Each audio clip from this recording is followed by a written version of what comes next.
Yo, what is up, everybody? It's your boy Soto here with the Autumn Windbags, back with another one. Okay, and a happy Saturday it is. I don't know if any of you ever just get so tired of being right all the time. Ugh,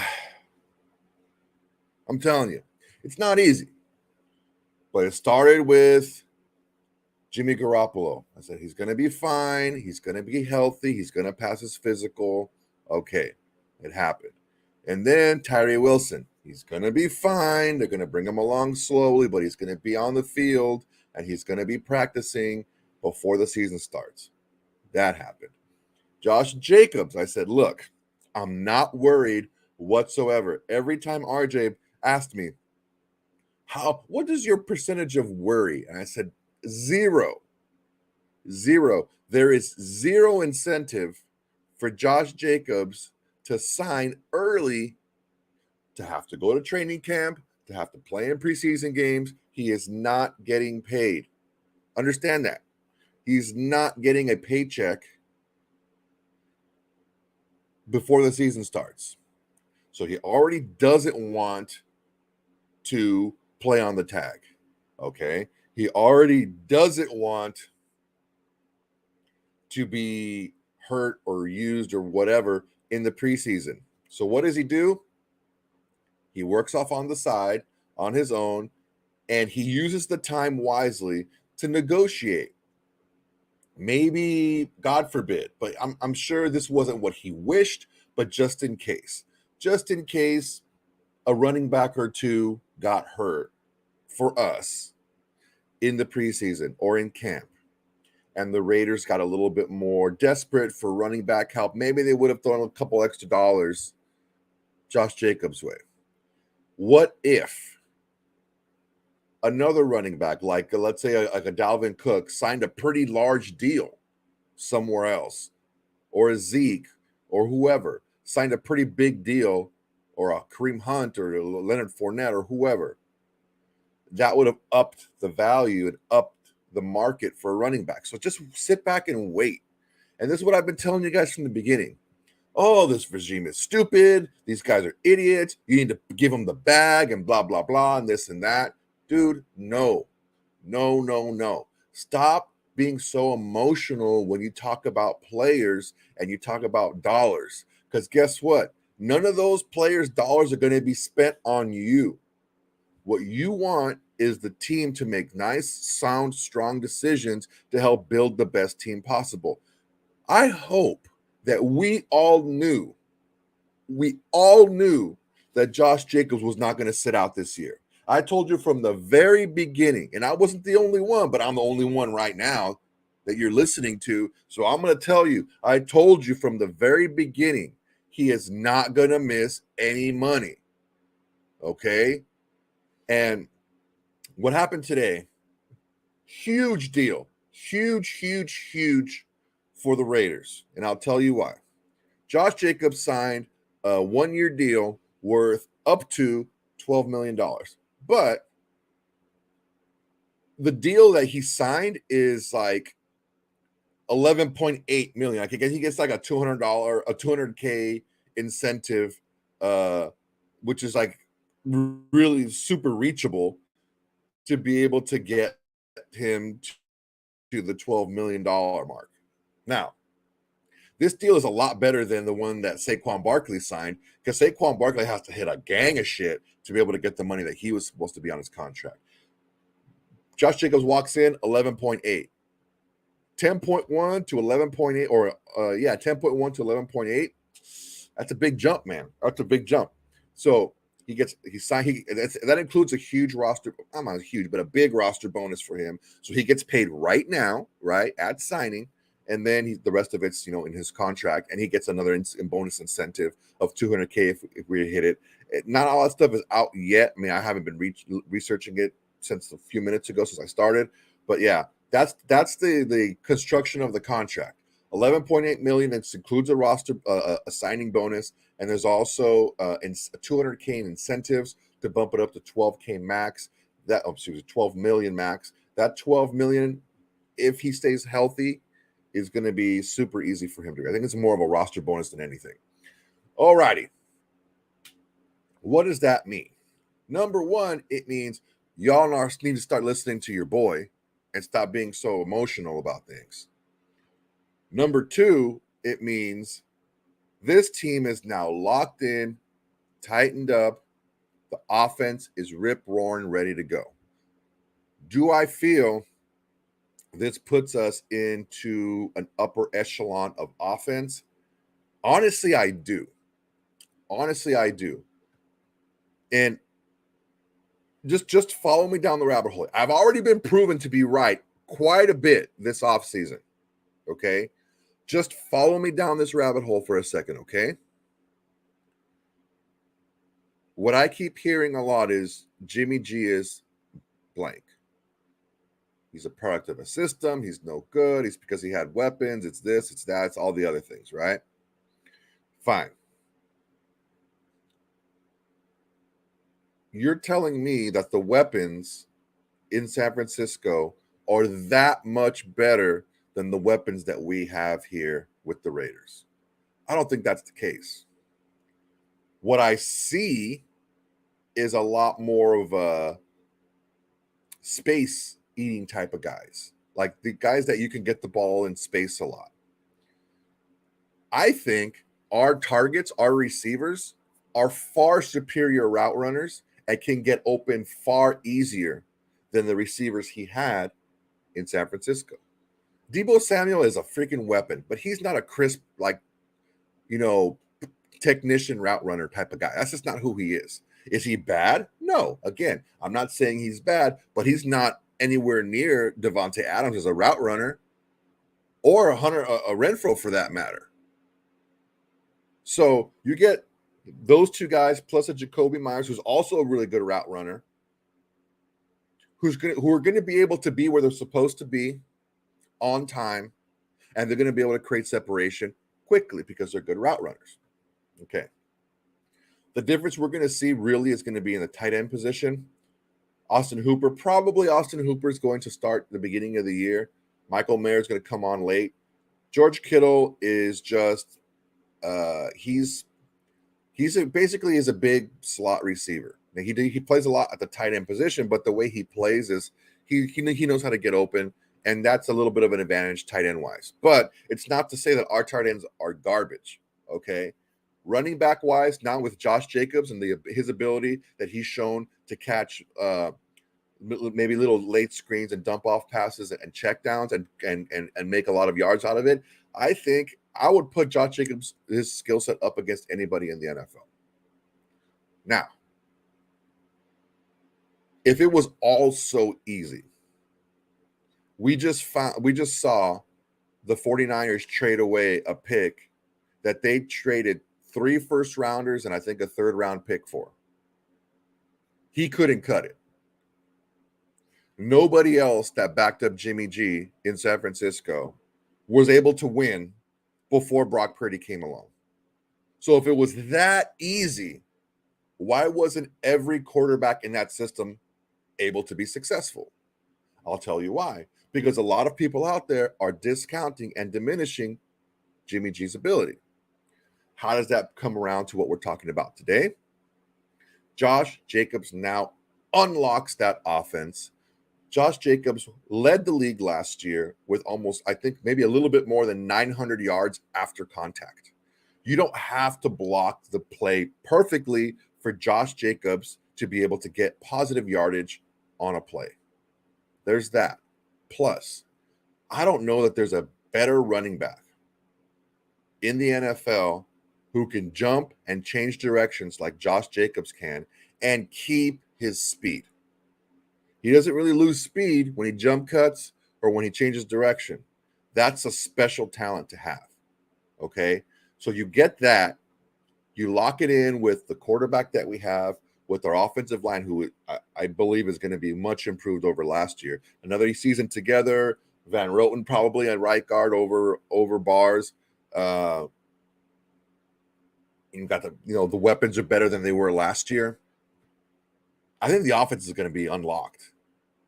I'm just telling you guys right now, this offense is primed to be. If they're not top 10, it was it had to have been some type of injury to a key member of this offense to make it not be a top 10 offense. I understand what RJ said in the past. Well, who are you taking out of the top 10? Well, I'll tell you what, we were 13 last year, and we had a quarterback, the dearly departed, who didn't really play that well. Didn't play up to his standard and his abilities shown the last few years before that. So we get a quarterback that is more understanding of the offense, who's a little bit better working progressions, who's a little bit better in the red zone. And I'm not taking shots. I'm just talking numbers, right? A little bit better in the red zone. You're telling me we can't score more points than we did last year when we settled a lot for field goals and we were having a hard time scoring in second halves because of execution. I'm telling you guys, Josh Jacobs is going to be a massive, massive upgrade for this offense. I'm not talking bad about Zamir White, but Zamir White has his limitations. Hell, Josh Jacobs has limitations, but Zamir White has limitations, and he's going to need to learn how to play running back in the NFL. Now, what does this mean? I fully expect Josh Jacobs to be used very similarly to how he was used last year. We got him for 1 year guaranteed. Now, here's the deal. Here's the deal, brothers. He signs a contract for 1 season. Unless there's some verbiage in there that says he can't be tagged, he can still be tagged 2 more years. Remember that. He can still have a franchise tag 2 times. So just putting that out there. It would behoove Josh Jacobs to take a deal that's a little bit more long-term, or we're going to go through this again next year. And trust me, he's not going to sit out. If the team tags him again next year, it's the same thing's going to happen. Up to the wire. We're going to play this whole song and dance. Kind of similar to what we did with Charles Woodson, where we tagged him his last 2 years with us, and then we allowed him to leave. It's just going to be the same thing. If he doesn't take the deal, that's, maybe a little bit less incentive laden, depending on how he does this year. But, dude, great deal for us. I'll take it. No problems. Hands down. This deal was set up weeks ago. We redid this person's contract. We redid that person's contract. That's what we're doing. We're moving around money to be able to fit this new contract because we had the 10.1 for the franchise tag. We needed another 1.7 plus maybe a little bit of funny room just in case we wanted to sign somebody else. So we make a little bit of room here and there. And I am fully convinced this deal was on the table when Saquon Barkley signed his deal, if not shortly after. But Josh Jacobs was like, man, I don't want to play no fucking preseason games. I ain't trying to go to fucking camp and get hurt on some bullshit. I want to be ready for the season. I know my body. I'm staying in shape. I'm responsible. Just get me a week of practice and I'll be ready for Denver. And Josh Jacobs shreds Denver, bro. So offensively, I think we look great. What does that mean for the room? Sincere McCormick, you're not making the squad probably. Brandon Bolden may not make the team. Britton Brown may not make the team because he's been hurt. It's all going to depend on the roster construction, but Josh Jacobs is definitely the lead horse. He's one of the top offensive weapons and the top players that we have on our team and in the league itself. All right. Big, massive deal. In case you just joined us, Josh Jacobs is back. Apollo Creed is pumped up. That's my other cat, Apollo Creed, and he is super psyched. The deal is 11.8. That includes a signing bonus. And it's like a per game, including. I'm going to read you what Tom Pelissero wrote. Okay, let's hop this up. All right. Tom Pelissero said the base value of Josh Jacobs' new deal is now $11.8 million, including some per game roster bonuses, a significant upgrade from $10.091 million tag. Jacobs can earn another $200K in incentives to reach the $12 million max. So the $200K in incentives is game roster bonuses. So as long as he's in the games, he is going to be, if he plays every single game, he'll get the full roster bonuses. All right. All right. So huge deal for us. Huge deal for the Raiders. Huge deal for Josh Jacobs. He gets paid respectfully the way he feels he should be paid, in the realm at least. Now we can see what we can do about multiple years, right? Huge deal, man. I cannot stress enough how big this is for the Raiders organization. Remember, the regime that we have right now, they come from a place where they don't really pay running backs a lot of money, right? They're showing the ability to be flexible. Okay. And I want us to recognize that. Again, am I like super pro? Yeah, this regime is the best number 1A in the world. No, I'm not saying that.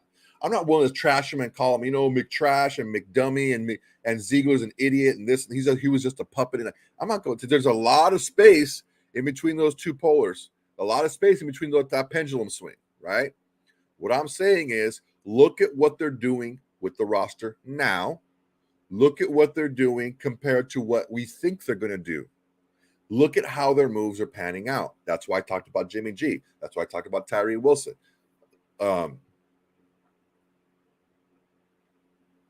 People from the New England don't pay running backs this kind of money. But you have to recognize, recognize real. You have to recognize when a person is a special player, you're willing to pay them more money. Now, are you willing to pay them like an absorbent amount of money and put yourself in danger in the future, like John Gruden and Mike Mayock did? No, we're not willing to do that. We're not willing to give a backup linebacker a ton of money. We're not willing to give a backup defensive end a ton of money, or an up and down, out of shape right tackle a ton of money, or an aging cornerback and move him to safety a lot of money. We're not willing to do that. But we are willing to pay fair market price for a running back now. So I just want us to sit back, and I want us to be very conscious of that, because I know a lot of you guys have very strong opinions one way or the other about players, about the team, about regime and stuff like that. But you have to notice when things are kind of going against the grain for the better good of the team. Okay? Let's see what we guys got going here, man. I see a lot of comments here. Let's see what we got. What do we got going? Let's go. Anthony Provencio, damn it. Why damn it, bro? You mad about? You mad that we signed Jacobs or what? Raiders, you called it, man. Let's celebrate your loss. Hell yeah, bro. I'm ready.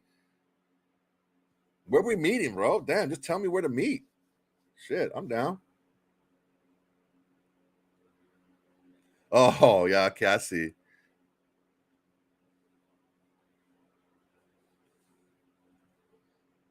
Oh, this is a good question. Soto, do you think the Raiders promised Jacobs they are not going to tag him next year?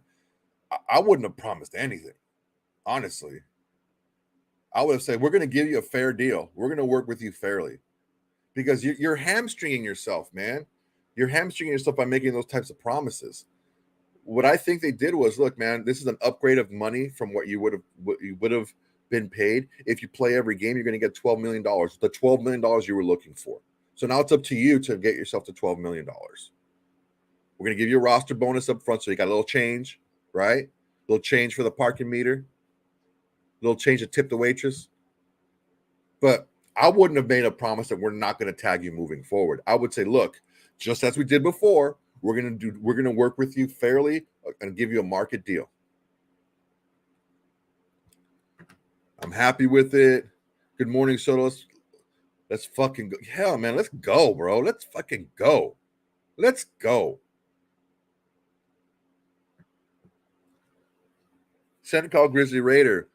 What up, Soto? How are we feeling after the news? What's the likelihood that Jacobs will lead the NFL rushing again? Okay. It takes a lot of luck, okay? And honestly, top 5 rushers in the league, I think it's very high because he's going to get a lot of usage. Number 1, that's very difficult, man. Rarely do running backs lead the league in rushing 2 years in a row. It's not just opportunity, it's also injury, it's also luck, it's also, what if we get behind some games and we got to throw the ball out? What if the pass is working really well in certain games and we just stick to that a little bit more? Who knows, man? Who freaking knows?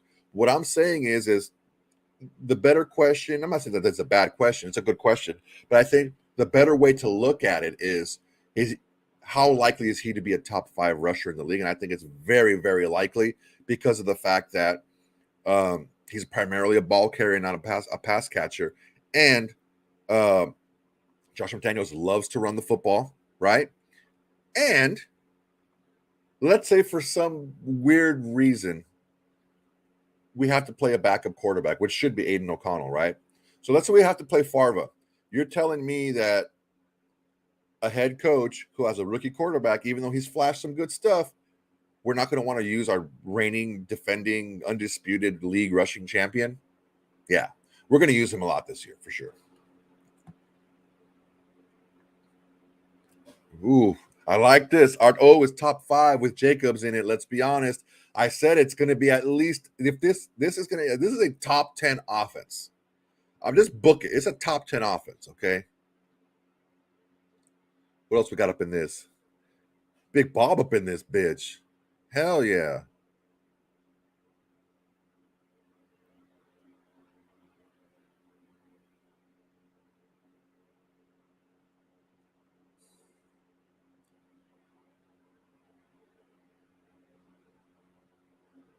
What else we got up in here? Who else is talking? Brandon C. Sick glasses, bro.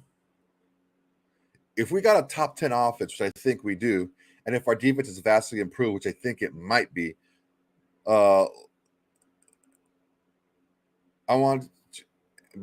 still want to slow down on that hype, but if so, man, we are in for one of our best seasons. Look, guys,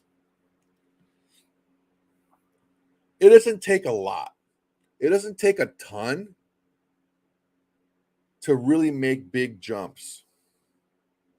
It just takes a mindset, and it takes people that are believing like one another, right?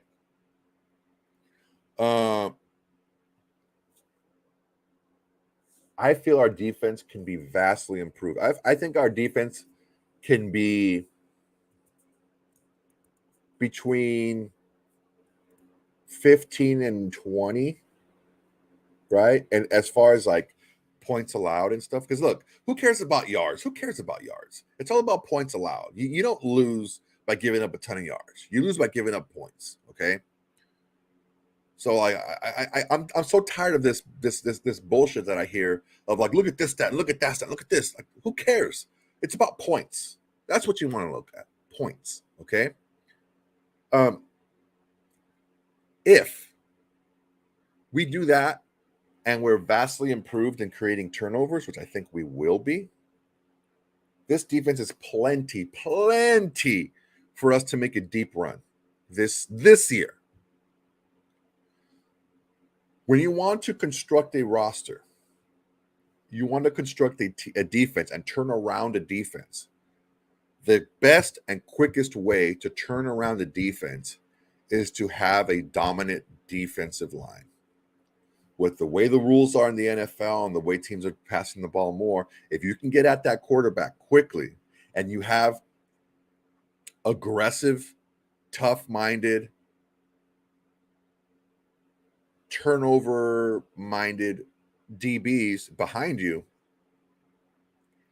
we can make big deals. We can make big things happen because under duress, the quarterback is going to have to make that perfect pass under duress. And he's going to be under duress quite a bit of the time. When you look at a Max Crosby, when you see what Malcolm Kuntz has been doing in the preseason. Now, here's the deal, man. Malcolm Kuntz hasn't been all that great against the run, but don't put him in running situations. Put him in passing downs.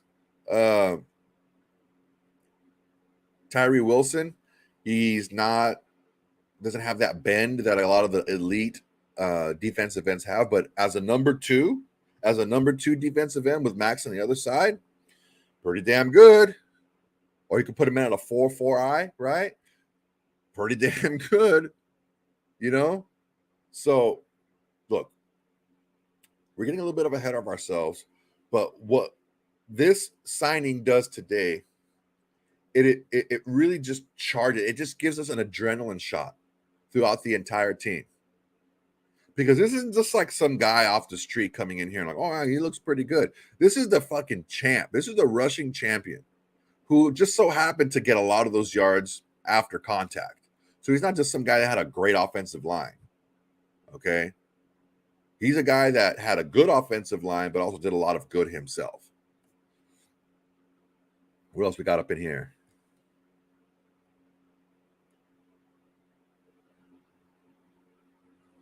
Yeah, we're gonna met. Well, dude, the Denver doesn't know what it has coming to him, man. Hey, Adam Kinsella. Hell yeah, Paul. Hell yeah, Paul's pumped, bro. You can't tell, but Paul's pumped up.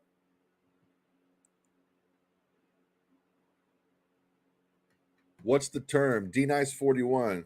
So the terms, it's a 1-year deal. It's 11.8 guaranteed. That includes a roster bonus. Oh, excuse me. That includes a signing bonus. There is a roster bonus of $200,000. It's a per game bonus. So if he plays all 17 games, then he will get the full bonus, and the deal will be worth $12 million if he gets the full bonus.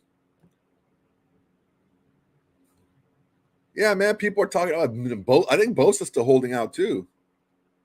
Tommy Wood, yeah, so to let the team do their thing and we here to go along for the ride rather than ridicule the brass as they make moves. Look, man, I'm all for questioning things.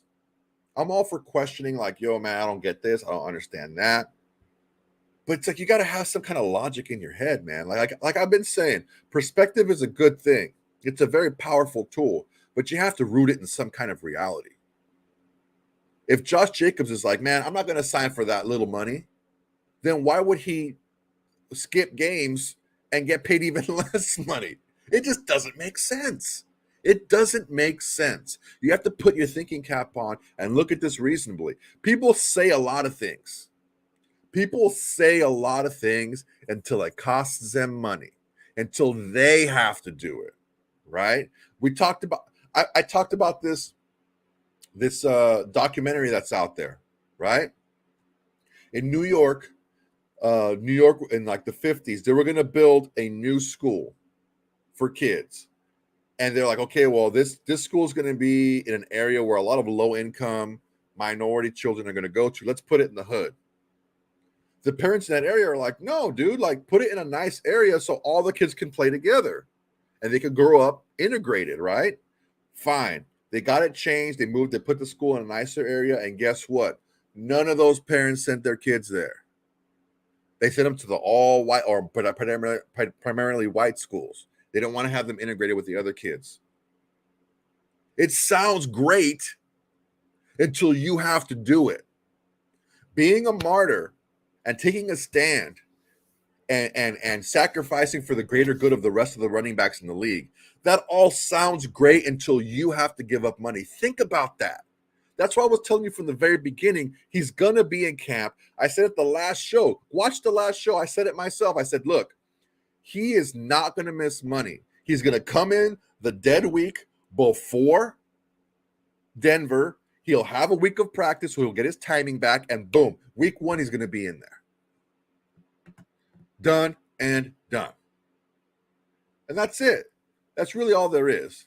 Uh-oh, we got AJ, or RJ, AJ, that's his pet nickname.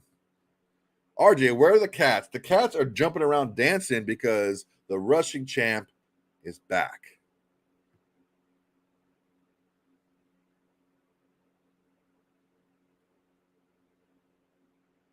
Look, guys, Cedric Moore, Ziegler is a boss. All right. So here's the deal.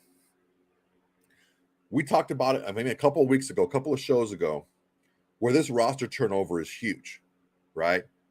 With that roster turnover, we're looking at a lot more balanced roster, and we're looking at a lot more playmakers in a lot of positions that we didn't have before. A lot of younger guys that maybe aren't big names, but they're playing really well. That's the thing that I want to talk about, or I want to focus on when we talk about like free agency and stuff. What do I always say about free agency? What do I always say? I say studs and duds.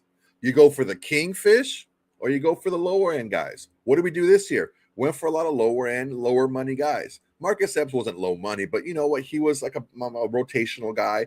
We're looking at the guys that have the traits that just didn't have the opportunity. Okay. Maybe next year when all the dead cap drops off, thanks Gruyak, right? We'll be able to, and we have a couple more seasons of better drafting where, you know, our active draft capital goes up and we have more players on our team on rookie contracts.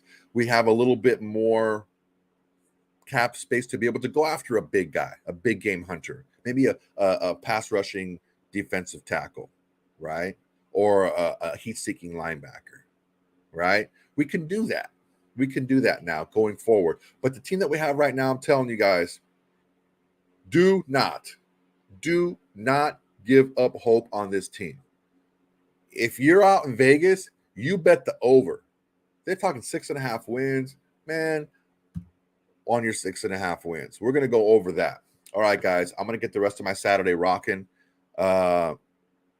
I'm going to the USC game tonight. I'm going to watch the game tonight on my phone, and I'm going to be back late tonight. Listen up.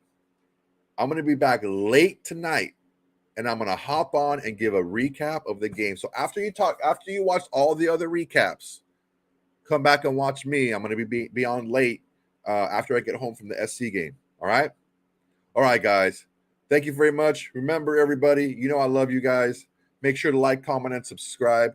Tell your friends, tell your haters, tell your mamas, tell any combination of friends, haters, and mamas, right? Friends, mamas, mamas, haters, haters, moms, haters, friends.